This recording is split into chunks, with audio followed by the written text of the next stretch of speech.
दंडवत प्रणाम। हरे कृष्ण। संसार यात्रा भलिया नम्बर 22। भविष्यतेर सुख केमन भाई, पोस्ट डेटेर चेक हाथे भाई। आबार भविष्यतेर सुख केमन भाई, पोस्ट डेटेर चेक हाथे भाई। तार माने एकजन बोलछे देखो भाई तुम्हार जीवने कोनो आमी अभाव राखबो ना, तुम्हार कत टाका लागबे आमी सब देब, आमी चेक लिखे दिচ্ছি, अ্যামাউন্ট लिखे दिচ্ছি, কিন্তু ডেটটা এখন লিখবো না। কেন ডেটটা এখন লিখবো না? কেন এখন আমার অ্যাকাউন্টে টাকা নেই। আমি তোমাকে ফোন করে বলে দেবো, তারপর তুমি ডেটটা লিখে শুধু সালার ডেটটা লিখে তুমি জমা করে দেবে। বলে ঠিক আছে তাই করব। ও বললে প্রত্যেকদিন ফোন করে দাদা ডেট, আরে না আমি বলবো, দাদা ডেট না আমি বলবো। এক সময় একটা ব্যক্তি একজনের কাছে টাকা পায়, বারবার যায়, তো বলছে দেখো তোমাকে আমি ঘুরাবো না, তুমি এই দরজায় লিখে দিলাম আগামীকাল তোমার টাকা দিয়ে দিব। লিখে দিয়েছে, দিয়ে সই করে দিয়েছে দরজার গায়ে, একদম ভালোভাবে কালি দিয়ে লিখে দিয়েছে। ও চলে যায়। ভাই আজকে তো আপনি আসতে বলেছিলেন। বলে হ্যাঁ অবশ্যই আসলে কি লেখা আছে তুমি পড়ো, আগামীকাল তোমার টাকা দিয়ে দেবো। আরে আপনি তো বলছিলেন আগামীকাল, আরে কি লেখা আছে পড়ো না। আগামীকাল লোকজন ডেকে নিয়ে এসছে, দাদা লোকটা আমাকে ঠকাচ্ছে, দেখুন তো এখানে কি লিখেছে। আরে এখানে তো লেখা আছে আগামীকাল আমি টাকা দেবো, আজকে কেন ঝগড়া করছেন ওর সাথে। আরে ভাই আবার লোকজন ডেকে নিয়ে এসছে, কি লেখা আছে আগামীকাল টাকা দিয়ে দেবো। আরে ভাই আগামীকাল টাকা দিয়ে দেবো, লোকটা আমাকে ঠকাচ্ছে, কেউ বোঝে না, কিন্তু ওখানে লেখা আছে আগামীকাল। ঠিক মনে রাখবেন, ভবিষ্যতে সুখ কেমন, পোস্ট ডেটের চেক হাতে যেমন। এখন টাকার আশা দিয়ে আপনার কাছে চেক দিয়ে দিয়েছে, কিন্তু ডেট দেয়নি, অ্যামাউন্ট লিখে দিয়েছে। আরে অ্যাকাউন্টে না থাকলে পাবেন কোথার থেকে বলুন। ঠিক আমাদের জীবনে এটা করব, সেটা করব, এরপর এটা করব, তারপর সেটা করব, তারপর ওটা করব, ব্যাস পোস্ট ডেটের চেক আপনার হাতে। আপনি কবে করবেন? যতদিন টাকা না পাবেন আপনার জীবন এই করতে করতে এই করতে জীবন সমাপ্ত হয়ে যাবে। ঠিক একটা দৃষ্টান্ত আমি দিয়েছিলাম।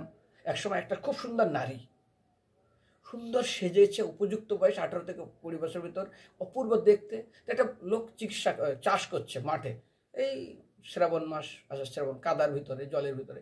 মেয়েটা ওখানে চলে গেছে, ঝুমঝুম ঝুমঝুম করতে হতো। বলে কী ব্যাপার এখানকার আসছে? বিয়ে করবো। আরে তুমি আমাকে বিয়ে করবে? আমার পছন্দ, হ্যাঁ আমার পছন্দ হয়েছে, কিন্তু বিয়ে করতে গেলে তো কামাতে হয়, পয়সা ইনকাম করতে হয়। তোমার বাবা তো আগে আমাকে এসে জিজ্ঞাসা করবে কি কামাও।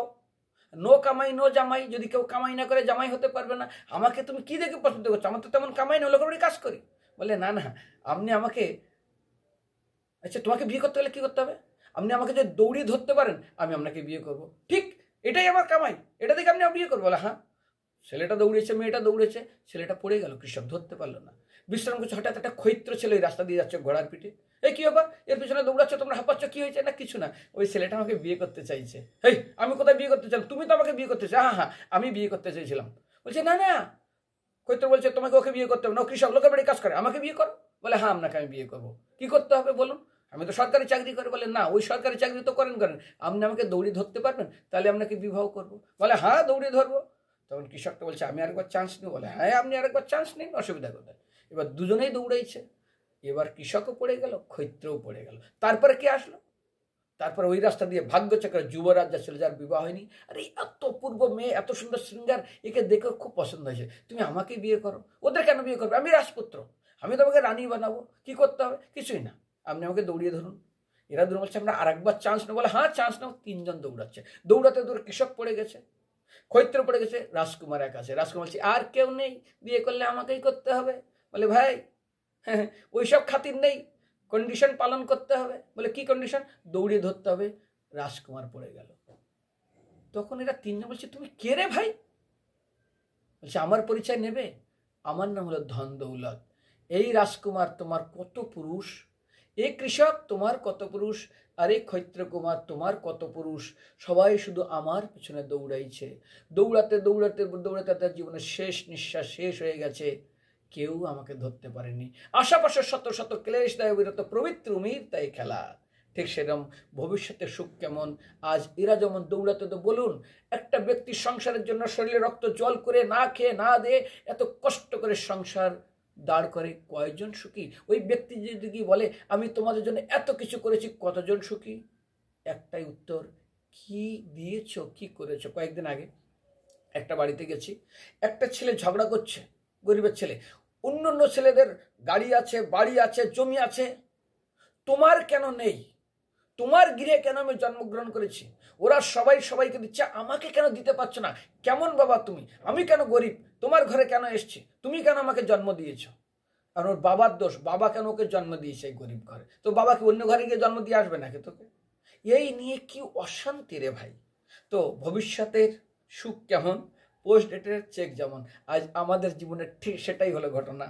আজ আমরা বড় আশা নিয়ে বসে আছি, এই করলে সুখী হবো, সেই করলে সুখী হবো, এই প্রোগ্রাম করব, সেই প্রোগ্রাম করব, ওই প্রোগ্রাম করব। সমাপ্ত জীবন। ঠিক রাজকুমার, ক্ষৈত্রকুমার সবার পিতা সবাই চলে গেল, কারোর ইচ্ছা সারা জীবনে পূর্ণ হলো না। এটা জগৎটাই ভাই দুঃখের জগৎ, এখানে কোনোদিন আপনি সুখী থাকবে না। ভালো মানুষ জেলখানায় থাকে না, শত চেষ্টা করে সেখান থেকে বেরিয়ে যেতে চায়, আর যারা কোনো কাজ করে না, কিছু করে, ওরাই জেলে পড়তে থাকে। আপনি জানেন কি জানেন, আমেরিকা, লন্ডন এদিকে কি হয়, শীতের সময় কিছু ব্ল্যাক লোক আছে, কিছু লোক আছে, তারা কিছু অন্যায় করে জোর করে জেলে চলে যায়। শীতের সময় কোথায় থাকবে?